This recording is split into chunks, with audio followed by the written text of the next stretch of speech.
पहले से स्टार्ट होगी। ओके, पैसेज 3 और पैसेज 3 का टाइटल है building the sky line. Sky line होती है, आप किसी भी शहर में जाए ना, जो वहाँ की बिल्डिंग्स हैं एंड ऑल दैट, जो आपको सारा नज़र आ रहा है। Like if you go to Dubai, they've got a skyline, there are so many buildings and all that's what we call skyline, कि आसमान के साथ जो जो चीज़ें आपको नज़र आती हैं, that's what we call it, building the skyline, the birth and growth of Manhattan's skyscrapers, कि अमेरिका में मैनहट्टन में जो उन्होंने बड़ी बड़ी बिल्डिंग्स बनाई हैं, जिनको हम क्या बोलते हैं, स्काई स्क्रैपर, उसके बारे में। अब इसका क्या मतलब है, पूरा पैसेज अमेरिका में मैनहट्टन में जो उन्होंने पूरी बिल्डिंग्स बनाई हैं बड़ी बड़ी, कोई 200 स्टोरी की बिल्डिंग है, 150, 100 and all that, so it's all about them. Okay, right, passage में ए बी सी डी नहीं है, तो इसका मतलब है कि लिस्ट ऑफ हेडिंग्स भी नहीं होगा, which paragraph contains the following information भी नहीं होगा। अब आप लोग आए क्वेश्चन 27 to 31 पे। क्वेश्चन टाइप क्या है, list of multiple choice MCQs, ठीक है, और क्वेश्चंस हैं 27 से लेकर 31 तक, और MCQs में भी आपके जो क्वेश्चंस हैं और उनके जो आंसर्स हैं वो ऑर्डर में होंगे, ठीक है। उसके बाद 32 से 35 तक क्वेश्चन टाइप क्या है, यस, नो, नॉट गिवन, ये भी टाइप ए है, इसके भी क्वेश्चंस और आंसर्स ऑर्डर में होंगे। और इसके बाद है 36 to 40 summary completion with a box, अब इसके भी जो आंसर्स हैं वो ऑर्डर में होंगे। तो ये तीनों टाइप्स के आंसर्स जो हैं वो ऑर्डर में होंगे। पैसेज मुश्किल होगा क्योंकि हम पार्ट 3 करने जा रहे हैं, लेकिन अच्छी चीज़ ये है कि जो क्वेश्चंस हैं और उनके आंसर्स हैं वो ऑर्डर में होंगे, ठीक है। अगर आपका पैसेज लेबल नहीं है तो इसका मतलब है कि आपके सारे आंसर्स ऑलमोस्ट टाइप ए होंगे, और अगर लेबल्ड है तो उसमें टाइप बी। टाइप बी का क्या मतलब है, एक आंसर ढूंढने के लिए पूरा पैसेज स्कैन करना पड़ेगा। टाइप ए का क्या मतलब है, एक आंसर मिल गया, उससे आगे बढ़ते जाएंगे तो आपको सीक्वेंस में आंसर्स मिलते जाएंगे। अच्छा, देखिए, सिर्फ लिस्ट ऑफ हेडिंग्स और which paragraph contains the following information type B है, बाकी सारे टाइप ए है, ठीक है। List of headings and which paragraph contains the following information, ये टाइप बी है, बाकी सारे टाइप ए हैं। अच्छा, अब बताएं इसको कहाँ से शुरू करें, इसको समरी कॉम्प्लीशन से स्टार्ट करें, या इसको येस नो नॉट गिवन से करें, या फिर मल्टीपल चॉइस से? समरी कॉम्प्लीशन से कर लें, ठीक है।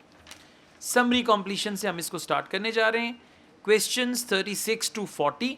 अच्छा, अब एक प्रॉब्लम है समरी कॉम्प्लीशन में। होता क्या है, आमतौर पे जब समरी कॉम्प्लीशन आता है, आपने पैसेज से वर्ड उठाया और लिख दिया। अब यहाँ पे डबल द ट्रबल, वो क्या है, पैसेज से वर्ड उठाएंगे, उसको ABCDEFGHIJ के साथ मैच करेंगे, जो मैच हो रहा है वो लेबल वहाँ पे लगा देंगे कि इसका आंसर A है, इसका B है, इसका C है एंड ऑल दैट, ठीक है।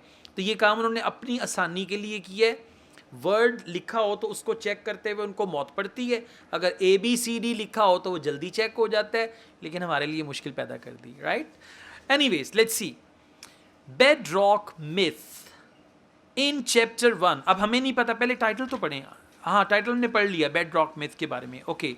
सो इन चैप्टर 7 के जो 7वां चैप्टर है, अब चैप्टर से अंदाजा हो रहा है किसी किताब का नाम है, जरा वापस आए, टाइटल देखें, building the skyline, the birth and growth of Manhattan skyscrapers, Katherine L Shester reviews a book. All right, ये पूरा पैसेज क्या है, ये बुक रिव्यू है।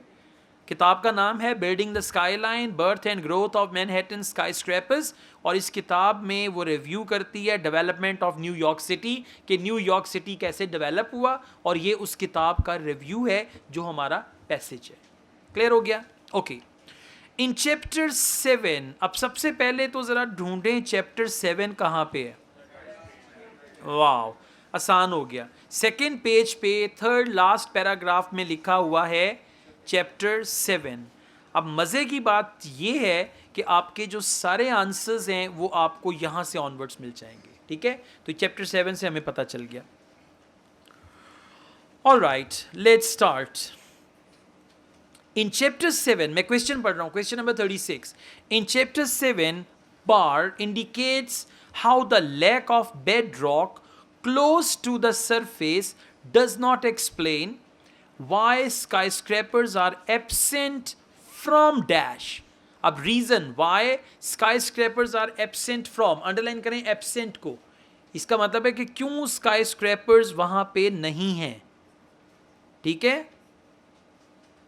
So why skyscrapers are absent from, अब किसी जगह का नाम जहां पे स्काई स्क्रैपर्स नहीं है, और स्काई स्क्रैपर्स किसको कहते हैं, एक बुलंद व बाला इमारत, बहुत ऊंची बिल्डिंग जो होती है उसको कहते हैं स्काई स्क्रैपर, जैसे Burj Dubai, Burj Khalifa, then we had American trade center, और इस तरह की कुछ बिल्डिंग्स, ठीक है। सो प्लीज कम बैक, इसको मिलके पढ़ते हैं। Third last paragraph passage, chapter 7 tackles the bed rock myth, okay, और ये बेड रॉक मिथ ही हमारा टॉपिक है। The assumption that the absence of bedrock close to the surface between downtown and midtown New York is the reason for skyscrapers not being built between two urban centers. ये reason है कि skyscrapers नहीं बने कहाँ पे, between two urban centers. अब वापस आएं, two urban centers का synonym तलाश करें। To, yes that's right, to urban centers का सिनोनिम है जनाब specific areas, to urban centers, और उसके लिए वर्ड दिया हुआ है स्पेसिफिक एरियाज, तो आंसर क्या हो जाएगा, एच।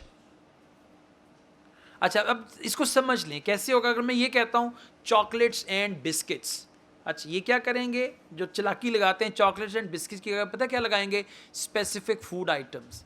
चॉकलेट बिस्किट लगाते हुए मौत पड़ती है, स्पेसिफिक फूड आइटम्स, क्या मतलब है, चॉकलेट एंड बिस्किट्स। अब यहाँ पे क्या बोला उसने, टू अर्बन सेंटर्स, अब टू अर्बन सेंटर्स की जगह पे वर्ड क्या आ गया, स्पेसिफिक एरियाज, क्योंकि जो दो अर्बन सेंटर हैं वो स्पेसिफिक एरियाज हैं, तो आंसर इसका क्या हो जाएगा, एच। अब आपने 36 पे सिर्फ एच लिखना है, आपने 36 पे स्पेसिफिक एरियाज नहीं लिखना, आपने 36 पे टू अर्बन सेंटर्स भी नहीं लिखना।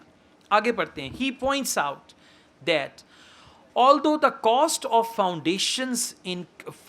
foundations increases when bedrock is deep below the surface, this cannot be regarded as, negative word है, focus करें, this cannot be regarded as dash. Okay, now let's go back. This cannot be regarded as dash. Same paragraph. To urban centers के बाद मैं पढ़ रहा हूं, this can not be regarded as को जेन में रखना है। हाँ, लेट्स सी, ट्राई करते हैं ना मिलके। To urban centers, rather Barr argues that while deeper bedrock does increase foundation costs, these costs were neither prohibitively high nor were they large compared to overall cost. वापिस आइएगा question पे। This cannot be regarded as, all right, this cannot be regarded as, अब जरा देखें इसको गौर से पढ़िएगा, लिखा हुआ है rather Barr argues that while deeper bedrock does increase foundation cost, these costs were neither, एक क्या है, prohibitively high, prohibitively high किसी ऐसी चीज को कहते हैं कि इतनी महंगी हो जाए कि आप उसको खरीद ही ना सकें, राइट। फॉर एग्जाम्पल पेट्रोल 300 रुपये लीटर, अल्लाह ना करे, अल्लाह ना करे 3500 रुपये लीटर पेट्रोल हो जाए, एक मिसाल दे रहा हूँ, अल्लाह ना करे, ठीक है, तो वो क्या होगा, प्रोहिबिटिवली हाई, ठीक है, आप कहेंगे पाइया दे दियो, राइट, समथिंग लाइक दैट। तो मतलब यहाँ पे क्या बोल रहे हैं, these cost were neither prohibitively high, एक बात ये बता दी, और दूसरा nor were they large compared to the overall cost. अब ओवरऑल कॉस्ट का वर्ड आ गया ऑलरेडी, वापिस आए, टोटल एक्सपेंसेस। अब हमने क्या देखना है, प्रोहिबिटिवली हाई के लिए क्या वर्ड होगा, prohibitively high, excessive expense, well done, prohibitively high excessive expense, तो इसका आंसर क्या हो जाएगा, डी, ठीक है। वहां पे अंडरलाइन कर लें प्रोहिबिटिवली हाई को, और यहां पे ये आंसर लिख लें ताकि आप घर जाके इसको आसानी से रिपीट कर सकें। नेक्स्ट क्वेश्चन है, स्पेशली व्हेन कंपेयर्ड टू, अब किसके साथ मुकाबला किया है, वापिस आए, especially when compared to the overall cost. अब देखें ओवरऑल कॉस्ट के लिए क्या वर्ड है, वेल डन, माशाल्लाह बच्चे लाइक हो गए। लेकिन ये वर्ड्स तलाश करने, अगर आप किसी गलत वर्ड का सिनोनिम ढूंढ रहे हैं ना, सत्यानाश हो जाएगा। एक सही आंसर आपने कहीं और फिट कर दिया, दो आंसर खराब होंगे, ठीक है। और यहाँ पे तुक्का भी जल्दी नहीं लग सकता, इतने ढेर ऑप्शन हैं, क्या करेंगे, सारों का ए लगाएंगे तो एक भी सही नहीं होगा. Okay, so answer of 38 is I, total expense. अच्छा, अब सेकेंड पैराग्राफ पे आ जाएं क्वेश्चंस में. A particularly enjoyable part of the chapter was Barr's account. Barr उसका बंदे का नाम है, Barr. Barr's account of how foundations are built.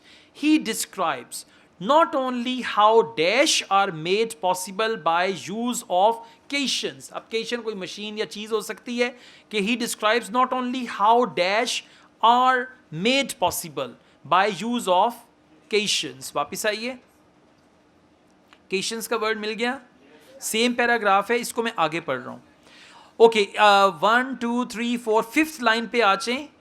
Third last paragraph 5th line, और इसको मैं स्काई स्क्रैपर से आगे पढ़ रहा हूं. व्हाट आई इंजॉयड, ठीक है, ये बार बात कर रहे हैं. What I enjoyed the most about this chapter was Barr's discussion of how foundations are actually built. He describes the use of caissons. अब केशन से उन्होंने क्या किया, which enable workers to dig down, कि जमीन की गहराई तक वो खुदाई कर सकते हैं. किसकी मदद से, केशन की मदद से. To dig down, which enable workers to dig down. Question पे आए. He describes not only how are made possible, क्या चीज पॉसिबल हुई, टू डिग डाउन. अब डिग डाउन के लिए कोई वर्ड ढूंढें. Okay, that's right. Impossible tasks. B is deep excavations. Well done. Very good. Dig down. और dig down का क्या मतलब है, गहराई तक खुदाई करना. dig कहते हैं खुदाई करने को. तो ऑप्शन बी है deep excavation. excavation का मतलब भी खुदाई करना है, ठीक है. So answer is B. By the possible use of cation. But he also discusses there का मतलब है केशन, कि केशन जो है, एक तो फायदा क्या हुआ कि आप जमीन को गहराई तक खोद सकते हैं, but also discusses their dash. अब वापिस आए. गुड. डिग डाउन के आगे मैं पढ़ रहा हूं, सब लोग फॉलो करें. Dig down for considerable distance often below the water table until they reach bedrock.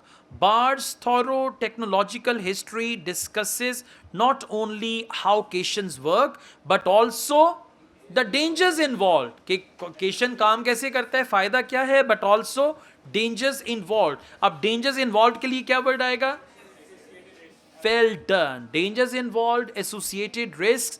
Answer is F. Very good.